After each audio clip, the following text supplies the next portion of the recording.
Uongozi wa bunge la kitaifa kwa kushirikiana na wabunge umeandaa kongamano maalum eneo la Naivasha la kutathmini hatua zilizopigwa ili kujadili changamoto na kuweka mikakati ya kikao cha 5 cha bunge la 13. Kongamano hili linatoa nafasi kwa viongozi wa bunge na wabunge wote kushiriki mazungumzo ya kina kuhusu masuala nyeti ya kitaifa yakiwemo maandalizi ya uchaguzi, hali ya uchumi, utekelezaji wa mfumo wa elimu wa CBE, huduma za afya na mustakabali wa hazina ya ustawi wa maeneo bunge NGCDF.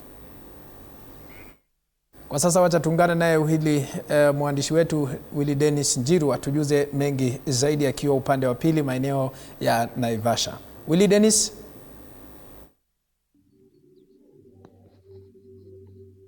Okay.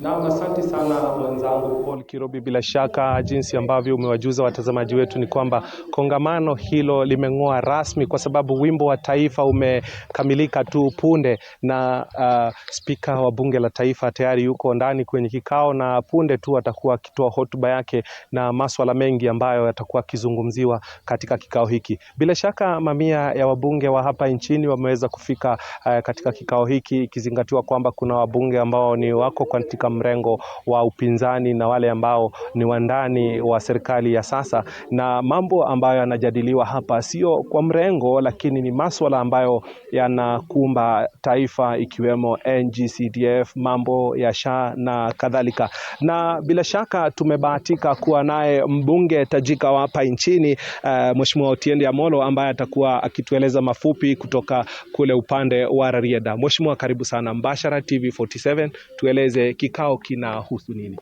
Asante sana. Hiki kikao ni ya wabunge wa National Assembly.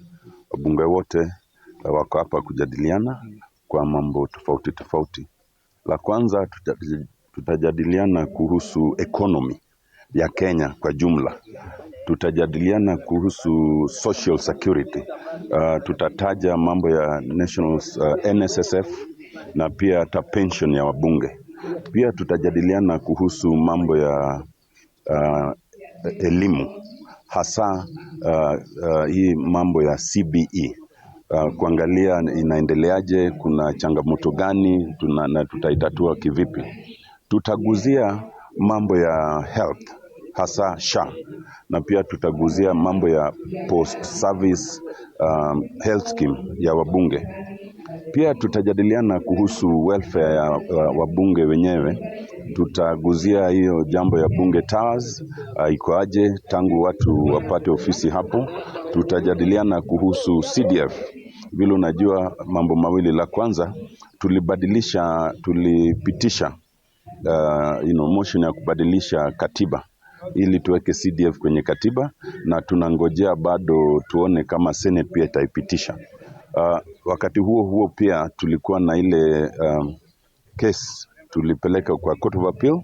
Tunatarajia uamuzi utatoka tarehe 8 mwezi wa pili, na sasa nitachukua fursa nielezee wabunge wenzangu kuhusu hiyo mambo ya CDF.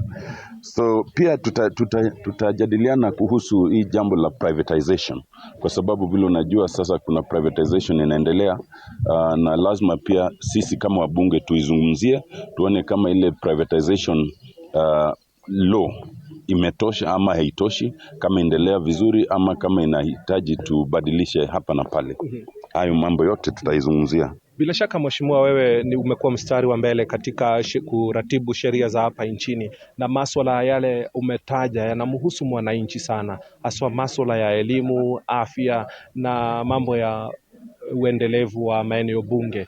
Tuguzie kidogo mambo ya elimu. Yamekuwa donda ndugu katika familia nyingi, ikizingatiwa kwamba hadi wakati huu huenda labda hata pengine eneo lako kuna baadhi ya wazazi ambao hawajamudu kuweza kufikisha watoto wao shuleni.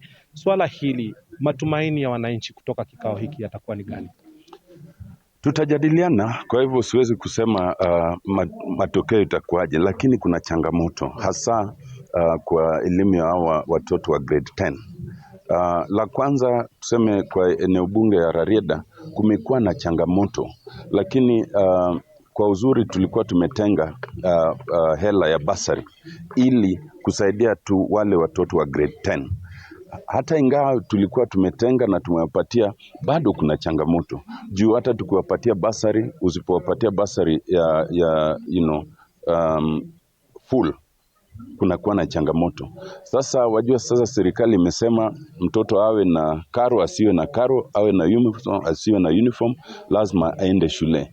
Sasa pia au principals wanatuliza sasa sisi tutafanyaje kama mtoto hana karo na wanahitaji kuendelesha mambo ya shule. Kwa hivyo ni changamoto sana. Tutaizungumzia hapa, tukubaliane. Kiasi ni kama hapakuwa na mpango ya kutosha.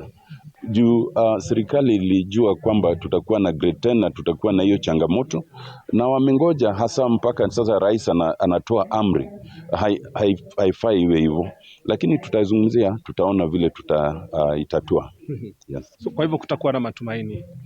Kuna matumaini juu sasa sisi kama bunge ni kazi yetu kutatua yale maneno ambayo yanasumbua wananchi, na hiyo ni jambo imesumbua kila mtu hapa Kenya. Yes.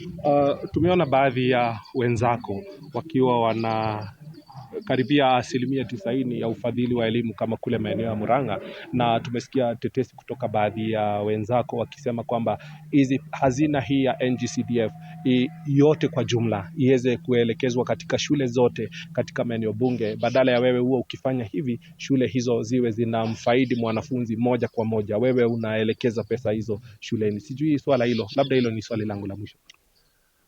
Kusema kweli, hele ya CDF kulingana na mahitaji hawezi kuelekeza kwa basari yote, kwa sababu utaipelekaje kwa basari na kuna shule zingine hazina madarasa.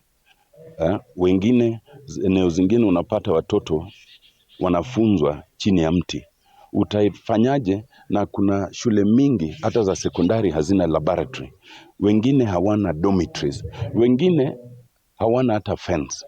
Kwa hivyo lazima uchukue kiasi ndio uweke kwa basari.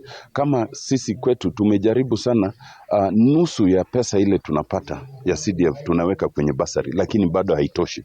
Juu sasa tuseme kama eneo bunge ya Rarieda, shule za sekondari tuko na 48. Za primary tuko na 128. Hizo shule zote zinahitaji hiyo pesa ya CDF. Kwa hivyo lazima utoe kidogo kidogo, zingine fencing, zingine darasa, zingine hivi, lakini nusu yake tunaweka kwenye basari, lakini bado haitoshi. Siku ile tutakuwa na suluhu ni ile siku serikali itahakikisha kwamba elimu ni bure. Yes. Hiyo siku ndio tutakuwa na suluhisho. Yes. Na asante sana kwa muda wako. Mwenzangu Paul Kirobi, bila shaka mbunge wa Rarieda hapo akiweza kuzungumzia hali ilivyo kwa sasa katika mambo muhimu ambayo watakuwa wakizungumzia baadaye katika kikao hiki. Kumbuka shughuli hii itaendelea hadi siku ya Ijumaa ili kuweza kutathmini hali vipi na upi mwelekeo wa afya nchini, hali ya masomo na ukuaji wa kiuchumi wa taifa la Kenya.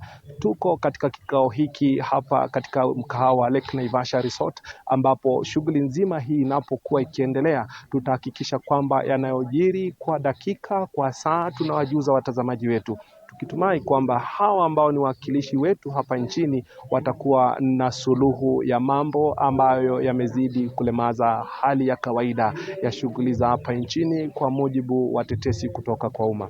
Kutoka upande huu mwenzangu Paul Kirobi na kurejeshea majembe ili ukaweze kuendelea na taarifa zaidi. Kwako Paul Kirobi. Asante sana Willy Dennis Njiru kwa kutupasha taarifa hiyo kuhusiana na kikao cha wabunge ambacho kitakuwa kinang'oananga sasa hivi. Tukiachana